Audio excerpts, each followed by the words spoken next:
드디어 아브라함은 이삭과 함께 하나님께서 지시하신 땅에 도착을 했습니다. 바로 이곳 금강교회가 하나님께서 우리에게 일러주신 바로 그 땅인 줄 믿습니다. 바로 이곳이 우리의 이삭을 번제로 드리는 장소가 되시기를 주의 이름으로 간절히 축원드립니다. 잘 오셨습니다. 오늘 이곳은 저번 주의 이곳이 아닙니다. 오늘 이곳은 우리 모두를 아브라함을 부르셨던 그곳처럼 오늘 이곳이 우리 모두에게는 우리의 이삭을 바치는 귀한 자리가 되시기를 주의 이름으로 간절히 축원드립니다. 다시 한번 말씀을 한번 볼까요? 8절부터 보시면 제가 한번 읽어드릴게요. 아브라함이 이르되 내 아들아 번제할 어린 양은 하나님이 자기를 위하여 친히 준비하시리라 하고 두 사람이 함께 나아가서 9절 보실까요? 하나님이 그에게 일러주신 곳에 이른지라 이에 아브라함이 그곳에 제단을 쌓고 나무를 벌려놓고 그의 아들 이삭을 결박하여 제단 나무 위에 놓고. 말씀을 보면 드디어 이삭과 함께 하나님 말씀하신 장소에 도착을 합니다. 그런데 아브라함의 모습을 보니까 전혀 흔들리는 모습이 하나도 안 보여요. 그런 것 같아요. 믿음은 어떤 위기에도 흔들리지 않는 것, 그것이 믿음입니다. 성공할 때뿐만 아니라 실패할 때도 흔들리지 않는 거고요. 건강할 때이든 건강하지 않을 때이든 흔들리지 않는 것, 이것이 믿음이지요. 대부분의 사람들은 일이 잘 돼야지, 하나님을 찬양하고 상황이 잘 돼야지 잘 믿습니다. 그러나 위기가 부딪히고 절망이 오면 믿음을 쉽게 포기하는 모습을 보게 되지요. 자기 아들을 번제로 드려야 되는 그곳에 도착한 아브라함, 심적으로 많은 고통이 있었고 흔들림만 한데 오늘 말씀에 보면 의외로 아브라함은 굉장히 담담한 모습을 볼 수 있습니다. 참된 믿음은 담담한 거지요. 죽음 앞에서도 흔들림이 없는 거지요. 왜냐하면 부활신앙을 가지고 있기 때문에 그렇습니다. 8절에 보면 이삭의 질문에 하나님께서 모든 것을 준비해 주시겠다라고 이야기를 합니다. 이것이 믿음이지요. 하나님께서 지켜주시고 준비해 주실 것이라는 믿음이 아브라함 가운데 있었습니다. 믿음은요, 정신력이 아닙니다. 믿음은 자기 의지도 아니지요. 믿음은 막연한 미래에 대한 기대감도 아닙니다. 믿음은 이와 같은 거지요. 하나님의 약속을 신뢰하는 겁니다.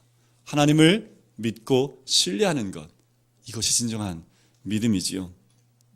그 믿음을 가지고 하나님 온전한 신뢰함을 가지고 아브라함은 하나님께서 말씀하신 그 장소에 도착을 합니다. 도착하자마자 무엇을 합니까? 단을 쌓아요. 나무를 쌓기 시작을 합니다.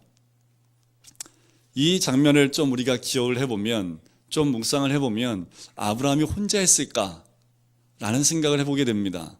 지금 번제단에 쓸 나무를 누가 지고 옵니까? 이삭이 지고 와요. 아브라함은 손에 뭘 갖고 있습니까? 한쪽엔 불, 한쪽에는 칼을 들고 옵니다. 제단을 쌓고요. 그리고 이삭을 지고 온 그 나무를 다시 쌓고 차곡차곡 쌓고 있습니다. 아브라함이 혼자 했을까요? 아닙니다. 아마도 이삭과 함께 했을 겁니다. 그 자리가 어떤 자리입니까? 이삭이 죽어야 할 자리이고요. 아브라함이 이삭을 죽여야 하는 자리이지요. 성도 여러분, 이게 신앙입니다. 누가 봐도 이성적으로 이해가 되지 않고 경험적으로도 확인되지 않는, 우리가 다 좋은 것만 따르는 것, 그것이 신앙이 아니라 정말 부담스럽고요. 결정하기 너무나 고민스럽지만 하나님의 일이기에 순종하는 것, 그것이 바로 신앙입니다. 아브라함은 그 신앙을 지킨 거지요. 그래서 아브라함은 단을 쌓고요. 이삭을 결박을 합니다. 그리고 나무 위에 놓아야 했습니다. 나무를 쌓는 일을 했다 하더라도요, 아들을 자기 손으로 결박한다는 것, 결박한 아들을 다시 그 나무단 위에 올린다는 것, 그건 결코 쉬운 일이 아닙니다. 이삭이 함께 하지 않으면 단을 쌓을 수도 없고 그 손을 결박할 수도 없지요. 아들은 젊고요, 아버지는 나이가 많습니다. 결박할 때 이삭이 거부하면 결박할 수도 없고요. 이삭이 결박되었지만 올라가기를 원치 않으면 올라갈 수 없습니다. 우리가 짐승을 잡아도 알잖아요. 닭 한 마리를 잡을 때도 결코 쉽지가 않습니다. 하물며 사람이 싫어하면 어떻게 이것을 할 수 있겠습니까? 묻었다 하더라도 그 젊은 아들을 들어서 단 위에 올린다는 것은요, 너무나 힘들지요.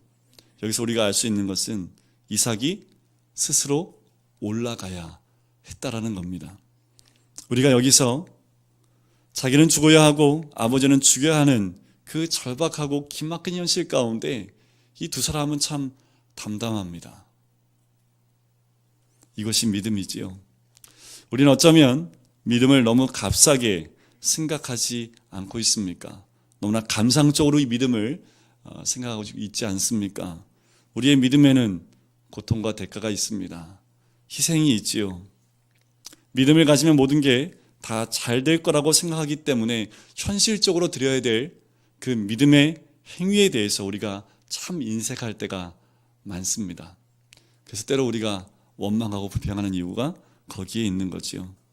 여기서 우리가 매우 중요한 원리가 하나 있습니다. 믿음은 순종이라는 겁니다. 순종은 대가를 치러야 된다라는 거지요. 아픔과 고통을 지불해야 된다라는 겁니다. 대가 없이 순종 없고요. 순종 없는 믿음이 없습니다. 우리가 예수를 따르는 삶, 그것은 결코 쉬운 삶이 아닙니다. 내 것을 내려놔야지요. 내 것을 포기해야 되지요. 무엇인가 내려놓지 않으면 주님이 부르시는 그 자리에 나아갈 수 없습니다. 그런데 어떤 대가를 치르고 계신가요? 하나님 믿는데 우리는 어떤 대가를 주님께 드리고 있습니까? 약간의 물질이요? 약간의 시간이요? 약간의 헌신이요? 그것으로 우리가 모든 것 다 했다고 할 수 있습니까? 성도 여러분, 우리 하나님은 우리를 위해서 예수님의 생명을 우리에게 다 주셨습니다. 그런데도 우리 하나님은 한 번도 생색을 내신 적이 없어요. 내가 너 때문에 내 아들 줬잖아 라고 말씀을 한 번도 한 적도 없으시다라는 거지요. 아브라함과 이삭이 제단을 만든 것은 마치 이와 같습니다. 온 인류를 위해서 그리스도께서 십자가에 못 박혀 죽으실 때 하나님과 예수 그리스도가 협력한 것과 같습니다. 자, 예수님이 이 땅에 보내실 때 하나님이 억지로 보내셨습니까? 아니요. 예수님이 십자가를 지실 때 억지로 지셨습니까? 그렇지 않습니다. 예수님은 이렇게 기도한 적은 있어요. 제가 이 십자가를 져야 합니까? 라고 질문을 하고 고민은 하셨습니다. 그러나 바로 이어서 이런 기도를 하시지요. 주님, 내 뜻대로 마옵시고 아버지의 뜻대로 하옵소서라고 하셨습니다. 그리고 어떻게 하셨습니까? 로마의 병정 앞에 가셨고 바리새인과 서기관들 앞에 있을 때 예수님은 흔들림이 없으셨습니다. 인간의 재판 가운데 있을 때에도 한마디 말씀도 하지 않으셨고요. 십자가를 지고 골고다 언덕으로 당당히 우리 주님은 올라가셨습니다. 그리고 우리 주님은 그 십자가 위에서 이렇게 기도하셨지요. 아버지여, 저들의 죄를 용서하여 주옵소서. 저들은 저들이 하는 일을 알지 못합니다. 주님은 원망하지 않으셨습니다. 우리 주님은 책임을 전가하지도 않으셨습니다. 그분이 우리 예수님이시지요. 이를 위한 화목제물은 그렇게 고통과 아픔과 순종을 통해서, 침묵을 통해서 구원을 이루었습니다. 여러분들, 우리 가정이 변화되고 싶으세요? 우리 젊은 사람들은 이 사회가 바뀌었으면 좋겠다고 생각을 하고 있습니다. 그렇다면 누군가 고통을 겪어야지요. 누군가 대가를 치러야 되지요. 누군가 순종하면서 침묵을 해야 합니다. 그런데 우리는요, 그걸 하길 원치 않지요. 10절을 보실까요? 10절을 보니까 아브라함이 손을 내밀어 칼을 잡고 그 아들을 잡으려고 하니라고 나옵니다. 손을 내밀어 칼을 잡았다는 이 몸동작은 이와 같습니다. 칼을 손에 들고 이제 칼을 높이 쳐든 상태지요. 이제 아들을 치기 위해서 손을 높이 들고 칼을 높이 든 그 상태입니다. 그리고 그 아들을 잡으려고 하더니 라는 말씀은 아브라함이 이제 아들을 죽이겠다라고 하나님께 드리겠다라고 결정했다라는 그 말이 아들을 잡으려 하니 그 말 안에 들어가 있다라는 거지요. 이 순간은 누구도 멈출 수 없고 누구도 그것을 제지할 수 있는 것이 아무것도 없습니다. 그래요, 이 모습은 아브라함이 하나님께 드리는 온전한 번제입니다. 그리고 이것이 진정한 예배이지요. 저는 이곳이 우리가 예배드리는 이 장소가 하나님이 일러주신 그 모리아산이 되었으면 좋겠습니다. 그래서 오늘 우리가 아브라함처럼 우리의 이삭을 단 위에 올렸으면 좋겠습니다. 오늘 이 시간 이 예배 가운데 우리의 이삭을 올려드리고 아브라함처럼 칼을 높이 들고 주님께 드리려고 하는 그 모습이 오늘 이 예배가 되었으면 좋겠습니다. 여러분들 이 예배 오실 때 무엇을 가지고 왔습니까? 그냥 오시면 안 돼요. 모리아산 오는데 번제단에 쓸 나무도 갖고 오셔야 되고요. 불도 가지고 오셔야 되고요. 칼도 가지고 오셔야지요. 여러분들 예배 그냥 구경하러 오셨습니까? 사람 만나러 오셨습니까? 아닙니다. 이 예배는 나의 가장 귀한 것을 꺼내놓고 내 손으로 그것을 드리기 위해서 칼을 높이 드는 것과 같습니다. 아브라함이 자신의 가장 소중한 아들을 제단 위에 묶어놓고 죽이려고 칼을 들었던 것처럼 나도 가장 아끼는 것, 가장 귀한 것을 하나님 앞에 올려드리고 칼을 높이 드는 그 모습이 오늘 우리의 예배가 되어야 될 줄 믿습니다. 마치 마리아가요, 예수님께 옥합을 깨뜨려서 그 발에 다 쏟아 부었다는 것처럼 그것이 바로 우리의 예배가 되기를 주의 이름으로 간절히 축원드립니다. 여러분, 우리가 가장 바치기 어려운 것이 무엇입니까? 여러분들, 우리 주님께 드리기 가장 어려운 게 뭐예요? 우리 젊은 사람들은 젊음이지요. 예배 시간 1시간 드리는 것도 참 아까워해요. 우리 젊은이들은. 혹시 우리의 야망이나 우리의 꿈들, 그것을 또한 아까워하고 포기하기 싫어하지 않습니까? 또 혹시나 내가 누리고 있고 즐기고 있는 죄를 청산하기 원치 않는 마음은 있지 않습니까? 우리의 젊음이나 또한 내 꿈이나 야망이나 아니면 내가 지금도 범하고 있는 죄를 칼로 치지 않으면 우리 예배는 예배가 될 수 없습니다. 하나님이 우리에게 원하시는 것은 이 예배 가운데 예수님을 십자가에 올려드렸듯이 십자가 사건을 다시 재현하기를 원하시는 것이 우리 하나님의 마음이지요. 하나님께서 사랑하는 그 아들을 나무에 못 박으셨고 창으로 찌르게 하셨고 그것을 보기 원치 않으셔서 어둠으로 만드셨고 그 땅이 울었던 것처럼 우리도 우리의 가장 아끼는 부분, 어쩌면 우리 자존심, 어쩌면 우리 욕심, 아직 포기하지 못하는 것들, 그것을 주님께 올려드리고 칼로 자르려고 할 때 바로 그것이 우리가 드리는 예배, 진정한 예배가 될 줄 믿습니다. 하나님 원하시는 건요, 그냥 1-2시간 여기 와서 앉아있는 것, 그것만 원하시는 것이 아닙니다. 내 중심을 쪼개는 것입니다. 내 자존심을 쪼개십시오. 아직 버리지 못하고 아직 누리고 있는 죄를 쪼개십시오. 썩어버린 가치관을 쪼개셔야 합니다. 돈에 대한 욕심을 쪼개셔야지요. 오른손에 칼을 잡고 팔을 높이 드는 이 시간이 주님께 드리는 예배의 시간인 줄 믿습니다.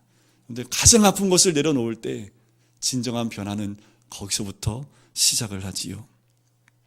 11절 말씀을 같이 읽어볼까요? 11절 말씀입니다. 여호와의 사자가 하늘에서부터 그를 불러 이르시되 아브라함아,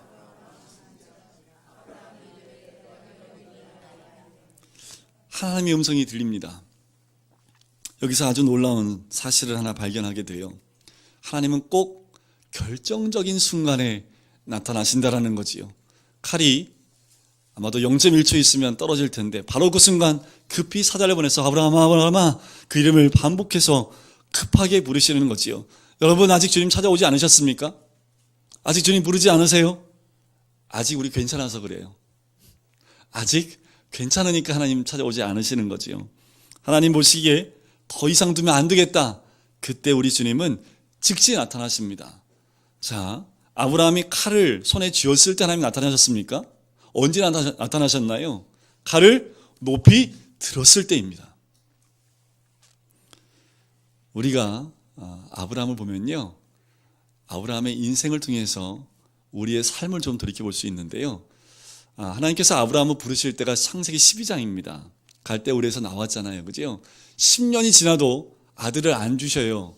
그래서 아브라함이 어떻게 해요? 그냥 그 약속을 버릴까라도 생각을 했습니다. 그때 하나님이 또 약속을 주시고 또 하늘에 있는 별들을 보여주시면서 너희 자손이 이와 같으리라 라고 약속을 해주십니다. 그거 붙잡고 또 나가요. 그런데 또 15년이 흐르도록 아무런 일이 없습니다. 그때 또 한 번 주님 말씀하시지요. 17장에 보면 내가 내 언약을 나와 너 사이에 세워 너로 심히 번성하게 하리라 라고 약속을 합니다. 드디어 18장에 딱 되니까 야, 사라가 임신할 거야. 정확히 말씀을 해주시지요. 그리고 정확한 때에 사라가 임신을 합니다. 그때야 비로소 아브라함은 믿었습니다. 우리는 여기서 매우 재미있는 사실을 하나 발견을 해요. 아브라함이 하나님 음성을 듣고도 믿지 않았다라는 거지요. 오늘 밤에 여러분들 주무실 때 꿈에 하나님이 여러분들 이름 부르면서 누구야 힘들지 그래도 믿음 지켜야 돼 하면 믿음 안 지킬 사람이 누가 있습니까? 그지요? 근데 아브라함 안 믿었다니까요. 그 음성을 몇 번 들었는데도 아브라함의 믿음은 흔들렸습니다. 매 주일마다 하나님 음성 듣잖아요, 우리들. 제가 들려드려요, 하나님 음성. 그런데도 우리 흔들리지요. 아브라함이 흔들리는 것처럼 우리도 마찬가지입니다. 너무 걱정하지 마세요. 하나님이 아브라함 혼내지도 않으셨습니다. 흔들리고 있을 때 야단치지도 않으셨어요. 우리 하나님 야단치지도 않으시지요. 그냥 지켜봐 주십니다. 그리고 어떻게 해요? 하나님은 아브라함의 수준에 맞춰주셨습니다. 맞아요.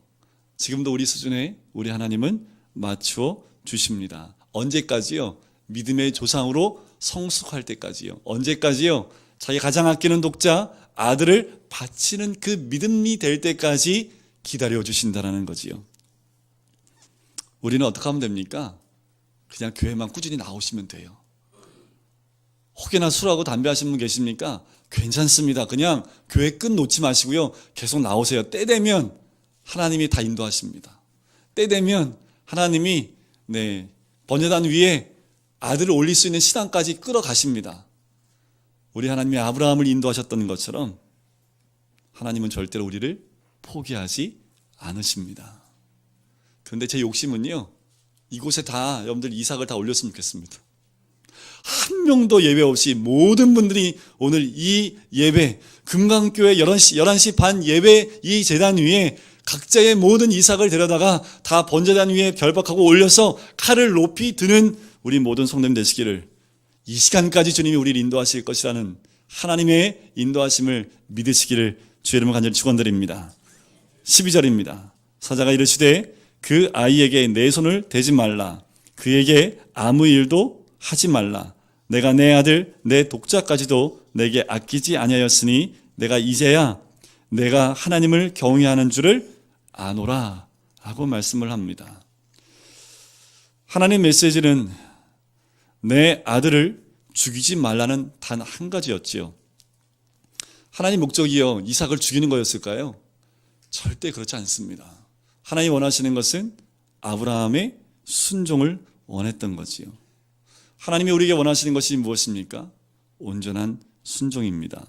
너를 포기하는 것을 넘어서 내 아들을 포기할 수 있느냐라고 우리 주님은 그것에 관심이 있는 거지요. 너 나를 위해서 어느 정도까지 포기할 수 있느냐라고 묻고 계시는 겁니다. 그런데 부르심엔 두 가지가 있어요. 구원에 이르는 부르심이 있고요, 포기에 대한 부르심이 있습니다. 이 포기는 바로 비전을 향한, 비전을 위한 부르심이지요. 처음엔 다 주셔요. 근데 그 다음엔 포기하라고 하십니다. 우리는 포기하라고 하실 때 굉장히 힘들어해요. 여러분, 아들을 포기하라고 하는데 포기할 수 있는 사람이 누가 있습니까? 그냥 여러분들 교회에 헌금 좀 하고 좀 헌신하고 봉사하는 것으로 우리가 그냥 그것으로 조금 하는 것으로 많은 모습이 우리의 모습은 아닙니까? 그러나 하나님은 그 정도로 우리를 내버려 두지 아니하시고요, 포기하라고 말씀하시는 거예요.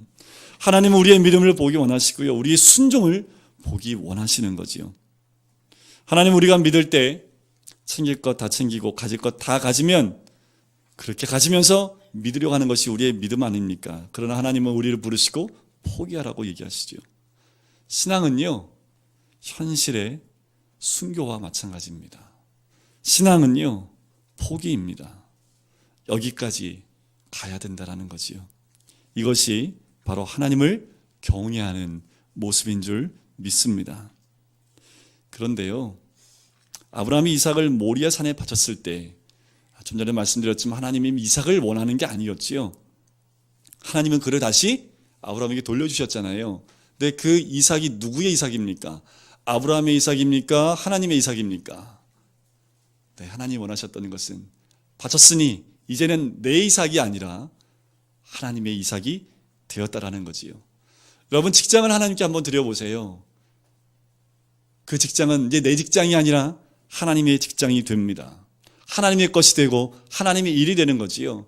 역사적으로 봤을 때 지금까지 성공했던, 바로 믿음 가운데 성공했던 많은 사람들을 보면요, 사장 자리에 누구를 앉혀요? 자기가 앉지 않습니다. 자기가 그 사장 자리에 앉아서 누리지 않습니다. 그 사장 자리에 누구를 올려드립니까? 하나님께 드리는 거지요.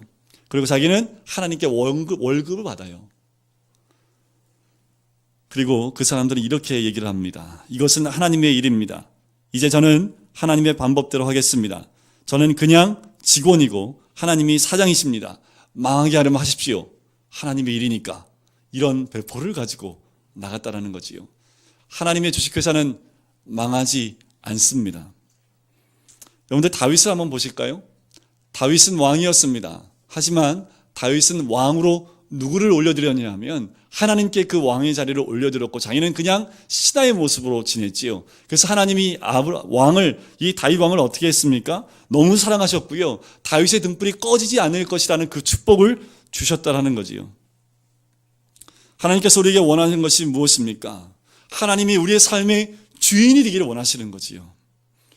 우리가 하나님 앞에 나와서 바치는 것은 모든 것이 다 하나님의 일입니다. 이스라엘 지도자였던 믿음의 용사들을 보시면 싸움을 하고 전쟁을 나갈 때에 그 전쟁을 자신의 전쟁으로 얘기하지 않습니다. 사령관의 위치에, 총사령관의 위치에 자기가 올라가는 것이 아니라 하나님을 그 자리에 올려놓으시는 거지요. 그러면 그 전쟁은 누구의 전쟁입니까? 내 전쟁이 아니지요. 하나님의 전쟁이 됩니다. 이깁니까, 집니까? 이기지요. 하나님은 전쟁에서 지는 법이 없으십니다. 누군가 나를 공격하십니까?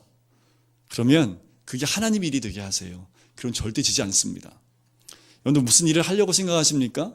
그 일을 하나님의 일이 되게 하시면 됩니다.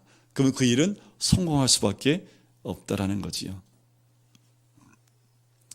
하나님이 원하시는 것은요, 아브라함으로 하여금 이삭을 바치게 한 후에 도로 주심을 통해서 아브라함의 아들이 아니라 하나님의 아들이 되게 하는 것입니다.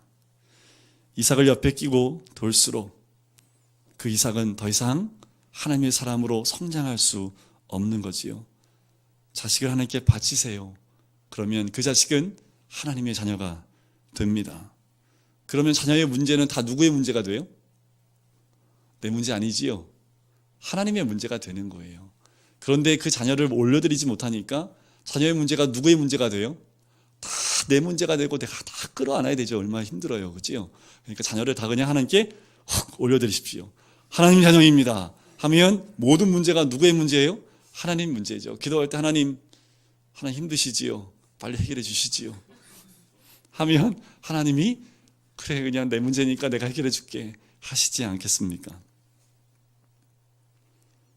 하나님은 우리의 젊음을 원하시지만 그 젊음을 통해서 하나님의 놀라운 소망을 우리의 삶 가운데 주길 원하시고요, 우리의 꿈을 주님께 바치면 세상에서는 꿈이 없는 패배자처럼 볼 수 있지만 진정한 비전을 주님 안에서 발견할 수 있습니다. 우리의 죄된 모든 삶들을 다 내려놓으면 사람들이 보기에는 취미도 없고 참 수도승처럼 산다라고 볼 수 있을지 모르겠지만 우리가 주님 안에서 참다운 소망을, 그리고 정말 아름다운 빛된 삶을 살아갈 수 있다라는 거지요. 들이세요. 그러면 하나님 말씀하십니다. 내가 진짜 하나님을 경외하는 줄을 내가 알았다라고. 그리고 하나님 원하시는 것은 바로 순종하는 그 믿음이라는 거지요. 13절을 같이 보실까요? 13절 말씀입니다. 아브라함이 눈을 들어 살펴본즉 한 순양이 뒤에 있는데 뿔이 수풀에 걸려 있는지라. 아브라함이 가서 그 순양을 가져다가 아들을 대신하여 번제로 드렸더라. 하나님 방법은 참 놀랍지요. 하나님은 이삭을 죽이기를 원치 않으셨습니다. 그럼에도 불구하고 아브라함을 통해서 번제단 위에 이삭을 바치는 이 사건을 허락하셨다라는 거지요. 결국 이것은 무엇을 예표합니까? 결국 나중에 오실 이 땅에 오실 그리스도가 이 땅에서 어떻게 죽을지에 대한 그 예표를 아브라함을 이삭 번제를 드리는 것을 통해서 우리에게 보여주셨다는 거지요. 하나님의 마음을 조금이나마 아브라함을 통해서 우리에게 나누어주고 있다는 겁니다. 조금이나마 아브라함의 그 가슴의 고통, 아버지의 고통을 통해서 하나님이 얼마나 고통스럽고 얼마나 괴로워하셨는지를 우리에게 예표로 보여주는 사건이기도 합니다. 근데요, 이 13절 말씀을 보면서 또 이런 생각이 들어요. 하나님, 아들 죽이지 마. 내가 용서해 줄게. 이러면 끝나는 거잖아요. 그런데 굳이 하나님이 뭐 하는 거예요? 번제를 드리라는 거지요. 그 양을 또 준비시켜 놓으세요, 또. 그지요? 그냥 하나님 됐다. 내 믿음 내가 인정할게. 라고 끝내시고 그냥 이렇게 해피엔딩으로 아들 이삭을 데리고 쫙 가면 얼마나 좋겠습니까? 그지요? 근데 굳이 하나님은 뭘 준비해 놓으셨습니까? 양을 준비해 놓으셨는 거지요. 그 이유는 번제가 없이는 죄가 없어지지 않기 때문에 그렇습니다. 이삭을 죽이지 않으면 이삭 대신 죽어야 될 대상이 있어야 된다는 거죠. 이것을 대속이라고 이야기를 합니다. 죄가 없으신 예수님도 우리를 대신해서 죽으셨습니다. 이삭 대신 하나님은 양을 준비하셨지요.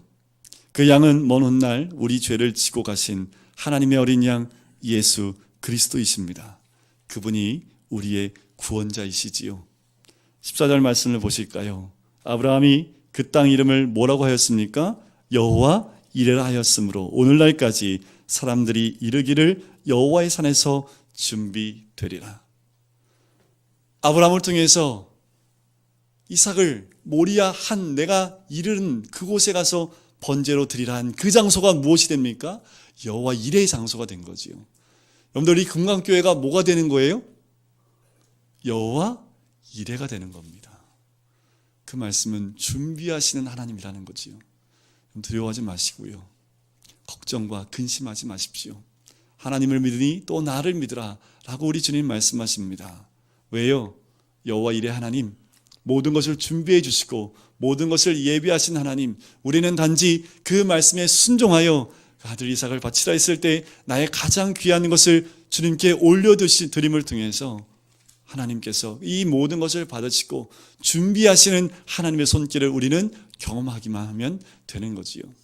그런데 주일마다 이곳에 올라오실 때마다 이런 믿음으로 이런 예배로 나오시길 소원합니다. 그럼 예배 끝날 때 우리 하나님 준비하신 게 있으실 겁니다. 뭔지 몰라요, 저도.